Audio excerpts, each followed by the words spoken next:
Assalamualaikum warahmatullahi wabarakatuh.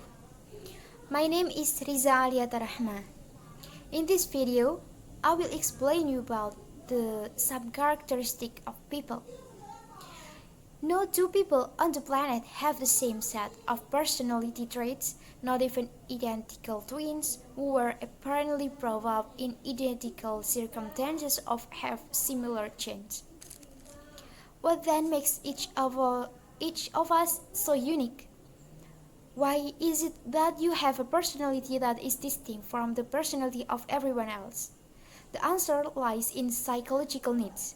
We all have our own unique psychological needs, and we develop a set of personality traits that is designed to meet those very needs. Needs are shaped by past life experience, and the needs that are shaped by early life experiences are the most pivotal in shaping our personality.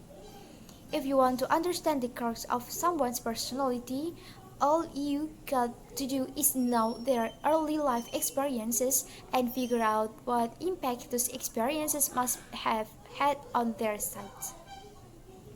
Uh, according to according to headline.com, I will explain you about three personalities that are introvert, extrovert, and ambivert.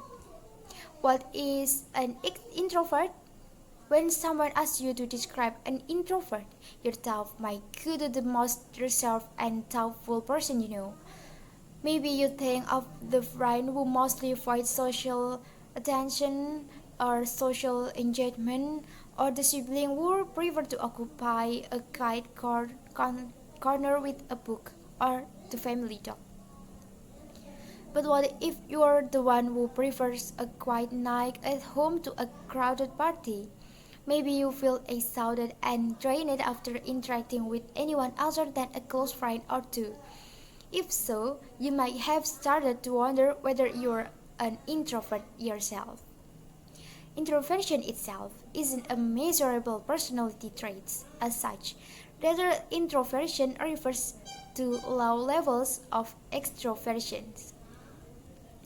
Then, since introversion lies on the other end of the spectrum, it tends to have the opposite characteristics. Introverts generally do better in quiet environments, enjoy spending time alone, and show more reservation than enthusiasm to social setting. Introversion type. Most commonly acknowledged things of introversion don't come from the actual definition of introversion, which is basically of a lack of extroversion. In a 2011 study, researchers outlined four domains of introversion that align with the characteristic people often linked to this personality trait. Social describe the tendency to prefer spending time in a smaller group of people or alone. Thinking describe the tendency to spend a lot of time absorbed in your imagination and the inner landscape of your thought. Ancients reflect the need to spend time alone because the company of other people prompts feelings of shyness, social awkwardness, or lack of confidence. Alone, you might ruminate on past experiences or worry about future ones. Inhibited simply means you are more likely to act with restraint than impulse. You tend to keep your thoughts and feelings to yourself, and you generally won't pursue trials and new sensations until you've taken plenty of time to consider your choices. Then, are you an extrovert? Here, how to tell, medically reviewed by Tom T. G. Lake, written by Kimberly Holland, updated on July 2018. Extroverts are often described as the life of the party. Their outgoing, vibrant nature draws people to them, and they have a hard time turning away on the attention. They thrive off the interaction. On the opposite side are introverts. These people are typically described as more reserved. They may engage in multitude of social activities, but they need time away from others to recharge their energy. In the 19th and 60s, psychologist Carl Jung first describes introverts and extroverts when discussing personality elements. The term now commonly used extroverts. They classified these two groups based on where they found their source of energy. In short, Jung argued extroverts are energized by growth and interaction with the external world. Introverts need alone time to recharge, and they're often more reserved in their manners and engagement with others. Then I will tell you about ambivert. Okay, before that, you must know about personality traits of an extrovert. Here are some common personality traits associated with extroversion. You enjoy social setting.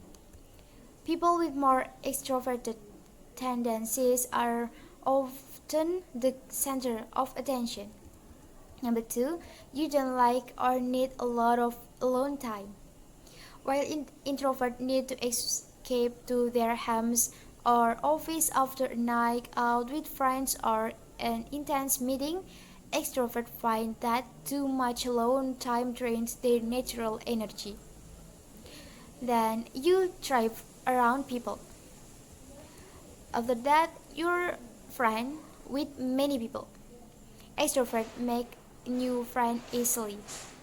This is the part because they enjoy other people's energy and getting so into engage with people around them. Okay, number three, I will explain you about ambivert. Ambivert are in the middle. They may lean more toward extroverted and or introverted behavior depending on the situation. Signs you may be an ambivert. Here are 5 signs you might be an ambivert. First, you're a good listener and communicator.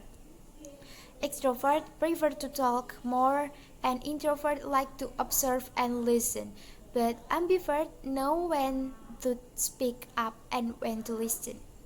An ambivert might open a meeting by giving a brief pep talk, then offer employees to change to talk about their own challenges or concerns.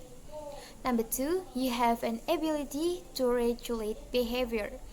Adjusting to fit the person or situation seems to come naturally to ambiverts. Imagine you're riding in an elevator with strangers.